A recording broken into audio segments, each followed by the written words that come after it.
Hello everyone, welcome to my channel. आज हम लोग देखेंगे वैलिडिटी ऑफ आर्ग्यूमेंट्स के बारे में। तो जो डिडक्टिव आर्ग्यूमेंट होते हैं वो वैलिड भी हो सकते हैं और इनवैलिड भी हो सकते हैं।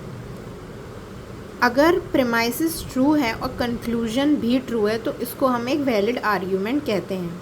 इंडक्टिव आर्ग्यूमेंट जो होते हैं वो वैलिड या इनवैलिड की कैटेगरी में नहीं आते हैं, वो वीक और स्ट्रॉन्ग होते हैं। आर्ग्यूमेंट दो तरीके के होते हैं, डिडक्टिव और इंडक्टिव। अब डिडक्टिव आर्ग्यूमेंट जो होते हैं वो फर्दर वैलिड और इनवैलिड टू टाइप्स में क्लासीफाई होते हैं। वैलिड में दो कैटेगरी होती हैं, साउंड और अनसाउंड, और इनवैलिड में सिर्फ अनसाउंड ही होता है।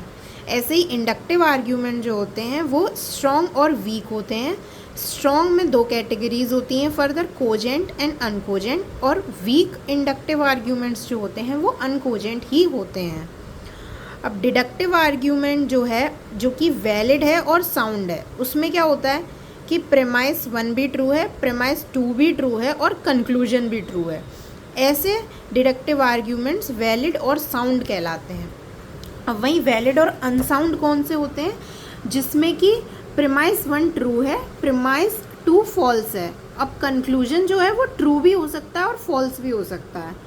इसमें ये कंडीशन होती है कि एटलीस्ट एक प्रेमाइस को फॉल्स होना ज़रूरी है, दोनों प्रेमाइसेस ट्रू नहीं हो सकते हैं।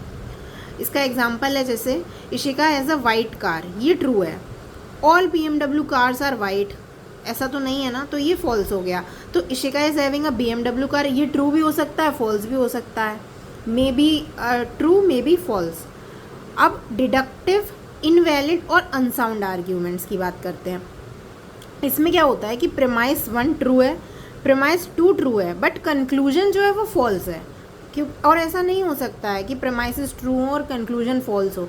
इस वजह से ये इनवैलिड होता है आर्ग्यूमेंट, और ये हमेशा अनसाउंड ही होता है।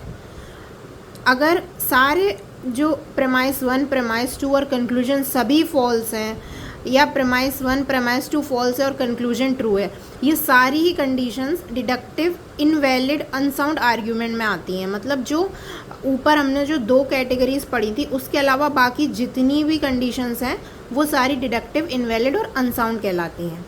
एग्जाम्पल, प्रेमाइस 1 है ऑल एक्ट्रेसेस आर ब्यूटीफुल, ये ट्रू है।